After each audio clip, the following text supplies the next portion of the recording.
Tonight, as we await a House vote on the bill to reopen the government and extend the debt ceiling, we are watching almost total capitulation by Republicans. The hostages are being freed, and no ransom is being paid. A resounding victory for the president, a dramatic reversal of fortunes for Republicans from just 2 short years ago. And to understand the magnitude of what just happened today, you have to go back to the summer of 2011.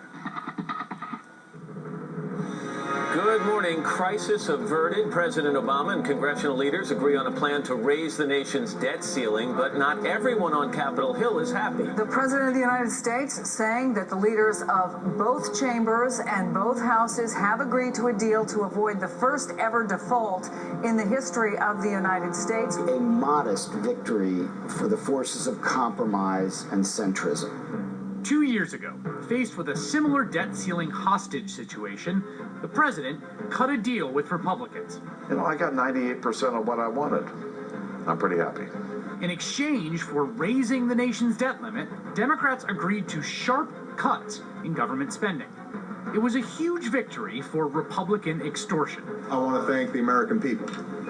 It's been your voices that have compelled Washington to act in the final days. Let me just stop you right there. You're not pinning this turd on us. This week, the New York Times reports that in the summer of 2011, after that historic compromise, the president pulled together his inner circle of senior advisors and told them, quote, "I'm not going through this again. It's bad for democracy. It's bad for the presidency." For the better part of 2 years, the president has repeated in public what he told his staff in private. I've been very clear. We're not going to negotiate around the debt ceiling. We're not going to negotiate under the threat of further harm to our economy and middle-class families. You don't negotiate by putting a gun to the other person's head. And today, what appears to be a resounding Republican defeat seems like it was inevitable.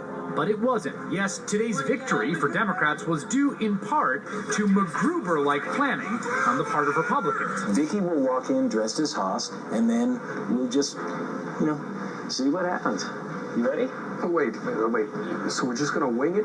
Piper, there's a big difference between winging it and saying what happens. Now let's see what happens. But today's victory was also a product of Democrats holding the line.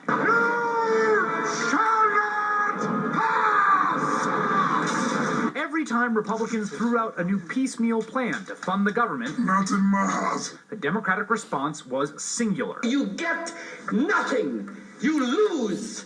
Good day, sir. When House Republicans voted to fund the NIH, Democrats didn't bite. And I believe that Senator Reid must take up this legislation today for the sake of those children and their health. The Republican stunt to reopen the national parks that Republicans closed was rebuffed. For political purposes, President Obama and Harry Reid wanted the government to shut down. The president and Democrats never took the bait. Let us reject this because they took hostages by shutting down the government, and now they're releasing one hostage at a time. What right do they have to pick and choose what part of government is going to be funded? We don't get to select which programs we implement or not. And as Democrats refused to cave, Republicans were banking on winning the media war. I think they can. I mean, we're going to win. I know we don't want to be here, but we're going to win this. But in the end, the polling told a different story.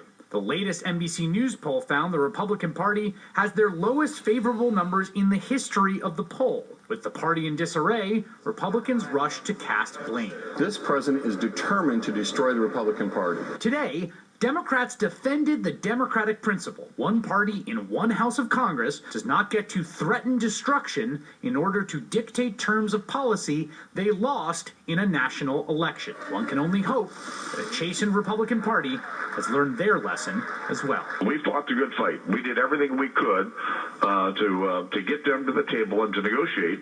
They just kept saying no, no, no, no. Joining me now is NBC News Chief White House correspondent Chuck